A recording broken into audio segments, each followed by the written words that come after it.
राधे राधे। सभी बहनों को प्रणाम।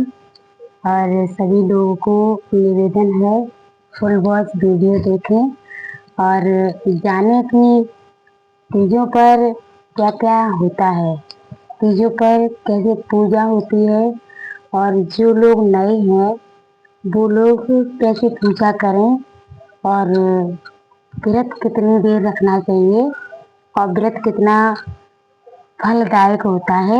मैं सारी चीज़ें बताऊंगी आपको, बने रहिएगा, फुल वॉच वीडियो देखिएगा। और हमारे यहाँ बत्ती नहीं है इस समय, तो मैं बड़ी मेहनत से आपके लिए मेहनत करके वीडियो बना रही हूँ।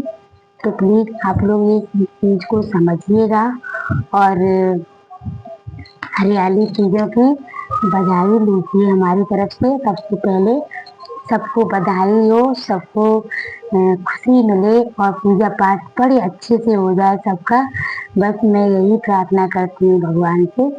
और बहनों के लिए हरा भरा चूड़ियों का त्योहार होता है, तो इसमें खास करके हरे रंग का बहुत महत्व माना गया है। हरे रंग का बहुत महत्व माना गया है। तो आगे बढ़ने से पहले बस आप लोग वादा कीजिए कि आप मेरी वीडियो को लाइक करेंगे और चैनल को सब्सक्राइब करेंगे और कमेंट भी अवश्य करेंगे। तो तीजों के त्योहार में हरे कलर का बहुत महत्व होता है। सबसे पहली बात तो मैंने आपको ये बताई है। और दूसरी बात ये है कि जो पूजा होती है वो कैसे करते हैं। तो आइए मैं पूजा बताती हूँ आपको। बुजुर्ग लोग जो होते हैं घर में, पहली बात तो वो बता देते हैं। और अगर आपके पास आपके घर में कोई बुजुर्ग नहीं है, अगर आपके घर में बुजुर्ग नहीं है तो आप क्या करेंगे। तो आप वीडियो खोलिए हमारी और पूरी जानकारी लीजिए कि क्या क्या चीज़ों में होता है, कैसे होता है। डिटेल्स, पूरी डिटेल्स मैं बताऊंगी। देखिए, सुबह में सारे काम जैसे आप करते हैं वैसे ही कीजिए, नहा धो करके। और शिव पार्वती माता के नाम से पूजा कीजिए। और पूजा कैसे करिए, नहा धो करके, जल नहीं पीना है, कुछ नहीं खाना है। और गौरी माता पिंडौल लेते हैं, पिंडौल मिट्टी का पिंडौल आता है, उसको हम लेकर के बनाएंगे मिट्टी की पिंडौल के शंकर भगवान और माता पार्वती और गणेश भगवान बना करके एक चंदन की पटा पर, लकड़ी की जो चौक होता है गोल गोल जिस पे हम लोग खाना बनाते हैं, उस तरीके से लकड़ी का गोल गोल पटा ले लीजिए और उस पर माता भोलेनाथ को, माता पार्वती को बैठा लीजिए। और गणेश जी को भी बनाइए, तो गणेश जी की शुभ मुहूर्त की पूजा मानी जाती है। जब गणेश जी होंगे तो आपकी पूजा में कोई विघ्न नहीं आता है, इसलिए गणेश जी को अवश्य बैठा लिए। और जब भोलेनाथ और माता पार्वती की, गौरी माता की प्रतिमा बन जाए आपकी, तो प्रतिमा को आप स्थापित करिए। लकड़ी की, चंदन की लकड़ी का पट्टा ले लीजिए, चौकी, उस पर बैठने कपड़ा लगाइए लाल कलर का, ठीक है। कपड़ा पहनते हम लोग हरे कलर का, चूड़ियाँ भी हरे कलर की पहनते हैं। और देखिए, नेल पॉलिश भी हरे कलर की है। हरे कलर का इसलिए श्रृंगार माना जाता है क्योंकि हमारे जो भोलेनाथ हैं वो भांग पीते थे। भांग हरे कलर की होती है, इसीलिए वो भांग पीते थे।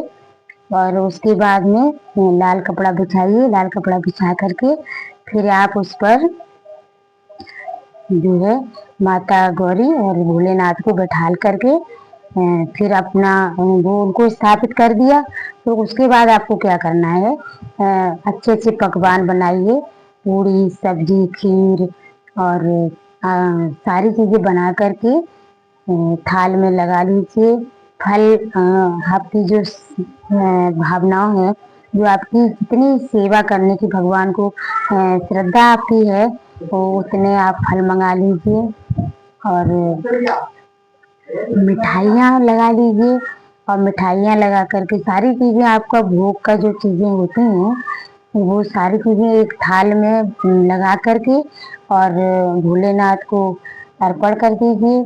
और अर्पण कर करने के बाद में क्या करना है, उसको ऐसे ही वहीं पर रहने दीजिए और प्रार्थना कीजिए कि हे गौरी माता, आप आप अपने पति देव अपने भोलेनाथ के साथ जैसे अमर हैं और सुहागिन हैं और आप जैसे संसार में सबके दिलों में राज करते हैं, ऐसे ही माँ हमें सौभाग्यशाली बनाना। हे गौरी माता, आप जैसा सभी को सौभाग्य मिले और मेरा सुहाग अटल बना रहे, इस तरह से माता गौरी को प्रार्थना करें और प्रार्थना करके भोलेनाथ के चरणों में सर झुकाएं। हे भोलेनाथ त्रिलोकीनाथ, आप तो जगत के पिता हैं और सब संसार के रक्षक हैं, तो मेरे पति की रक्षा करना।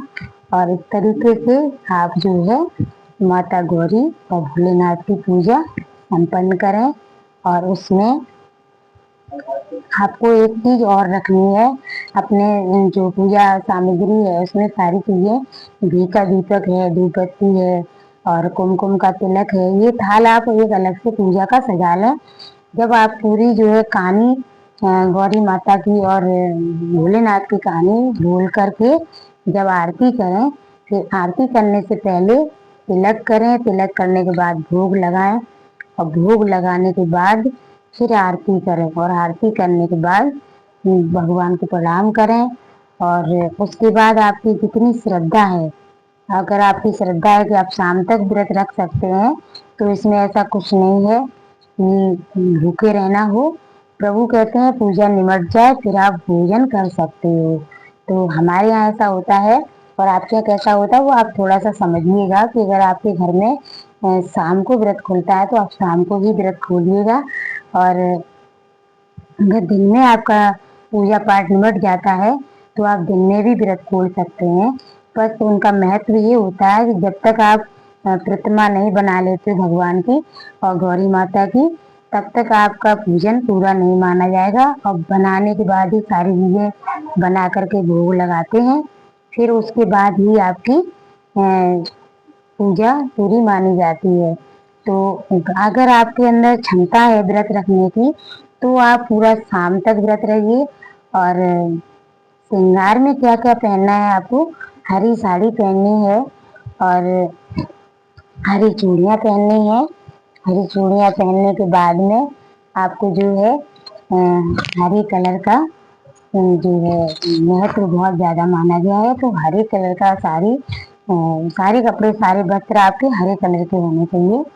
और आपके पास अवेलेबल है अगर तो बेल पत्र और धतूरा भांग के पत्ते हरे होते हैं, ये सारी चीजें आप भोलेनाथ को अर्पण करें। और दूब घास भी चढ़ाएं। दूब घास बहुत प्रिय है क्योंकि नंदी बाबा दूब घास खाते हैं, इसीलिए इस व्रत में दूब घास का बहुत महत्व माना गया है। फिर उसके बाद क्या होता है कि शाम के टाइम में अगर आप व्रत हैं तो भी और नहीं है तो भी आप घूमने जाइए, मंदिर जाइए, कहीं भी जाइए और जा कर के झूला झूलिए।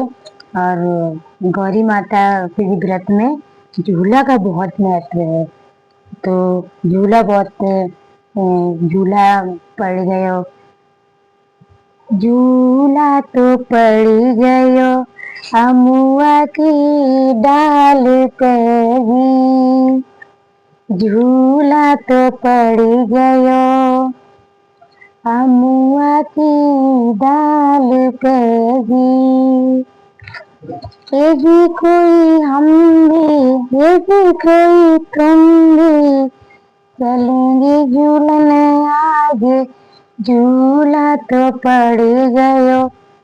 इस तरीके से झूला जब सारी कटियां झूला झूलती हैं जाकर के पेड़ की डाल पर, वैसे झूला डला होता है तो झूला झूलते तो ऐसे झोंका देती हैं एक दूसरे को और बड़ा अच्छा लगता है। तो बगीचे में पेड़ पर झूला पड़ गया है, माता गौरी झूला झूलती हैं और आप भी झूला झूलिएगा किसी के साथ। तो भोलेनाथ की इस तरीके से पूजा करें। और पूजा करने के बाद क्या करना है आपको, मैं आपको बगीचा दिखाती हूँ। ये देखिए बाग है हमारे यहाँ, इसमें झूला डालते हैं सभी लोग और सभी महिलाएं झूला झूलती हैं, बहुत अच्छा लगता है यहाँ पर।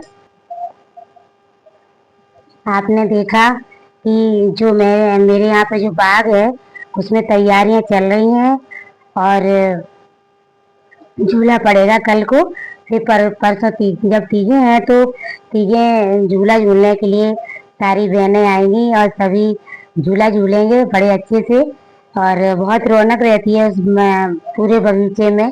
और आप लोग भी आइएगा अगर आप लोग के पास टाइम है तो चलिए। अब आपको और एक चीज आपको और मैं बता दूं, पूजा करें जब भी उस वक्त मन बिल्कुल संतुष्ट करके भगवान भोलेनाथ के चरणों में अपने आप को अर्पण कर दें।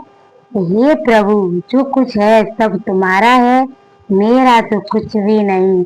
रुपया पैसा बंगला गाड़ी घर तन मन धन भोलेनाथ का है, मेरा तो कुछ भी नहीं। श्री शिवाय नमो तस्सैम। श्री शिवाय नमो तस्सैम।